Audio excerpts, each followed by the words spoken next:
All right. So Danielle, I'm really grateful to connect with you. It feels like forever since we've talked, but I don't ever feel like I'm too far away from you because I always I stalk you on Facebook and I get sweet, I get sweet messages from you regularly about what you're up to. And before we jump into like all the good stuff, I just want to say thank you for being you. And thank you for being in my world because I really greatly appreciate you and the woman that you are. Thank you. The feeling is mutual, very much. Yeah. Yeah. Okay. So just some background. Just to give whoever might be listening to this an idea of your life, can you just share like what you're up to today, what work you do, and then we'll dig into some more personal stuff. Sure. So I'm a business manager for a group of radio stations here in Vegas. I've been here almost 17 years. So I started when I transferred to UNLV as just an accounting assistant and kind of worked my way up really rather fast. But I love it. It's a great company to work for. And even as of this year, I had the opportunity to take on a second market. So now kind of as a regional business manager for Boise as well, which allows me to travel on their dime and get to explore that part of the world, which is beautiful. I love it up there. So yeah, it's a lot of work and I take a lot of pride in what I do and the people that I can support here as an administrative person, financial analyst, kind of just from, income statement wise. At home, crazy life. I have 3 beautiful adopted kids that keep me on my toes. Our schedule is ridiculously hectic. We are at practices, competitions, games like 6 days a week right now. So it's pretty intense. But yeah, so finding that work-life balance is always fun and entertaining and stressful. But I like to live in chaos. That's kind of how I am. You do well in it. Thank you. Your kids are amazing. And I love how you're embracing each of them individually and really helping them with their uniqueness. Yes. Which has been really fun to watch because they were a lot littler when you and I first met. They were babies. And how old are they now? Blake will be 10. Jacob will be 9 and the diva is 6. The diva. She is. I love it. She is awesome. Okay, cool. So let's rewind to 2017. And I don't remember exactly what time of year it was, but I remember we met at a coffee shop. And I don't exactly remember how you were introduced to me. I know that I had just started kind of branding myself and sharing that I was helping women with their money.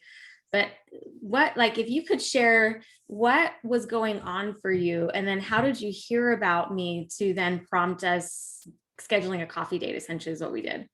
So actually, somebody that worked here at Lotus, Greg, who is one of your good friends, knew what I was going through personally because I had basically just ended or was in the process of ending my marriage for multiple reasons, but financial was a big one. And I was completely lost, completely scared.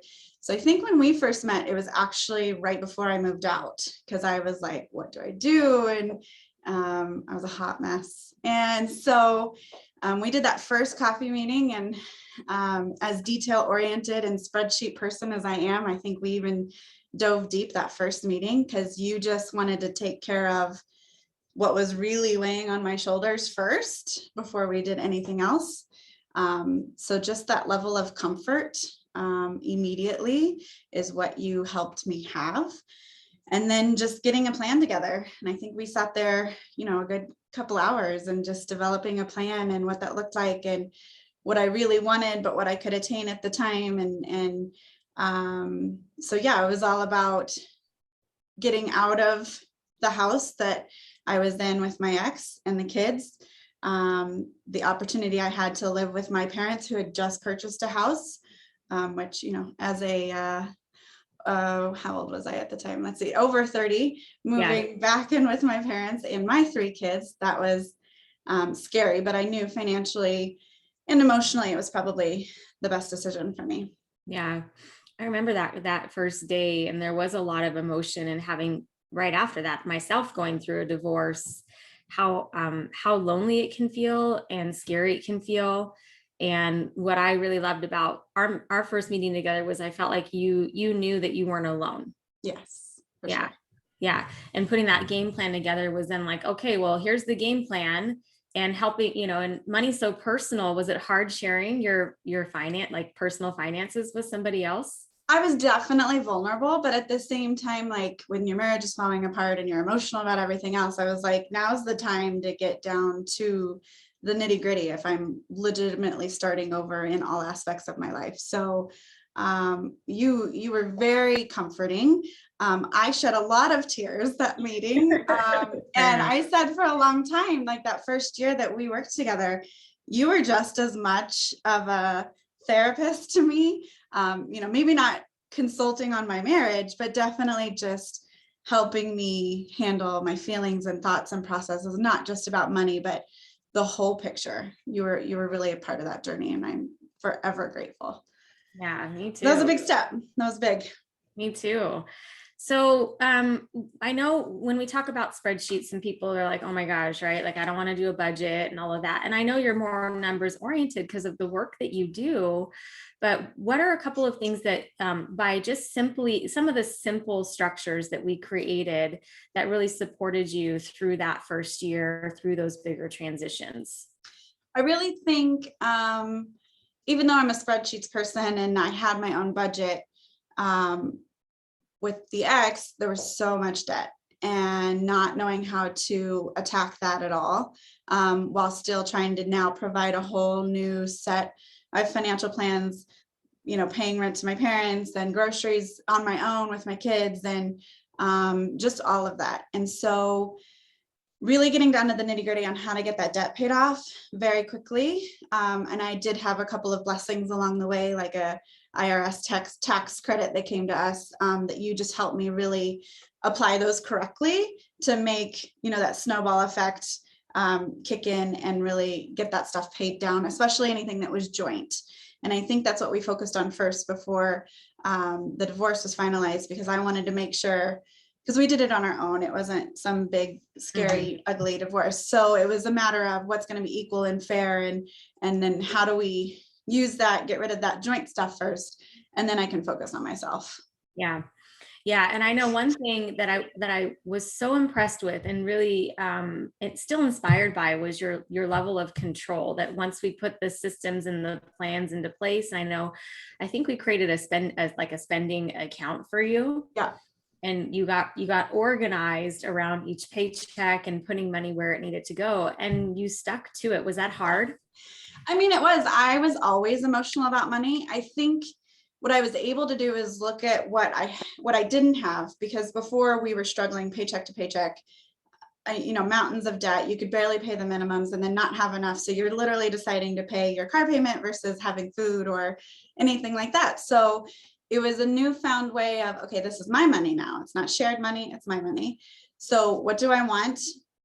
Short term, long term, and which one weighs more heavy on, that's going to satisfy me, keep me happy, especially during this roller coaster of a situation. And so, yeah, we figured out a little bit of spending here and there, whether it was getting my nails done or anything like that, versus paying off that debt, because the long term was not staying with my parents forever and buying my first house and so forth. So Yeah. Yeah. And I remember you were even able to take some trips, like you were even able to travel, even though you had some debt. And even though, there was a limited amount that you were still able to spend, and you were still able to travel. I do remember that, right? Yeah. And paying things in cash is so much more rewarding than putting everything in debt and then having to figure out how to pay it off. So yeah, having that savings to know that, I can just pay for this outright and I don't have to worry about all sorts of things, that was more satisfying than anything else I had done so far. Yeah. So, the first year that we worked together, I saw you grow so much. And with the new freedom, and I know you had to, this is something I talk about with a lot of my clients, is you had to make some hard choices but they were all rooted in this vision. Sure. So even though you decided to move home with your parents, and as a single mom, there was support on a couple of fronts. Yeah. And that was definitely, I'm sure, like a bit of an ego, like you had to like swallow some pride and Yeah. make that happen. But I remember now, I still get text messages, and I think it was another client. Was it you that you just paid off a student loan, right? That was you on Facebook, right? Yep. So I still get to see these wins. And I know the work was not easy, and it's been a few years, but let's talk about, there are 3 or 4 text messages in particular that I remember. And it's just been this progression, like you said, this snowball of events that have happened in your life. Yeah. So the first one was that you paid off all your credit cards. Yes. That was amazing. That was big. That was crazy to see, okay, my paycheck is actually pretty decent. Like, it's just, I'm not paying all these fees and all this junk. That was a big one. So you paid off over $15,000 in credit card debt. Yeah. That was mostly the joint stuff, and then a little bit of mine, but yeah, getting completely away from the marriage and the joint debt, and then paying off my own, and then now just having my own money to use or save or spend how I wanted to. Yeah, totally. And then the second one was that you bought a house. Yes. Help us understand what that process was like for you, because first you paid off your credit card debt, which you had more money after you paid off your credit card debt. And then you were able to buy a house, and that was recently. Yeah, that was April of this year. Mm-hmm. So I mean, the whole plan took a little longer than I thought. Maybe some of that is because I threw in some of those trips or those expenditures or concerts. Like some of that, I'd rather have the current satisfaction and then continue on the growth. And so, it took a little bit longer. It took just over 4 years.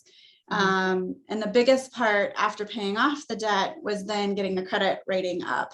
And then you come into a time where this housing market is insane. Right. And so, the other thing that I'm super grateful for you is the sisterhood program and the people that I met originally in the very beginning with you, and just the accountability that those people have to me and me to them. And then to be able to utilize them and the services they provide has been fantastic. So I used one of our first sisters as my realtor, and she was fantastic through the whole process. She had a great loan officer too, who basically said, yes, your credit score isn't fantastic, but it's still something we can work with. Your debt to income ratio is fantastic. It's just more about that history, because I've just been working on it for a while.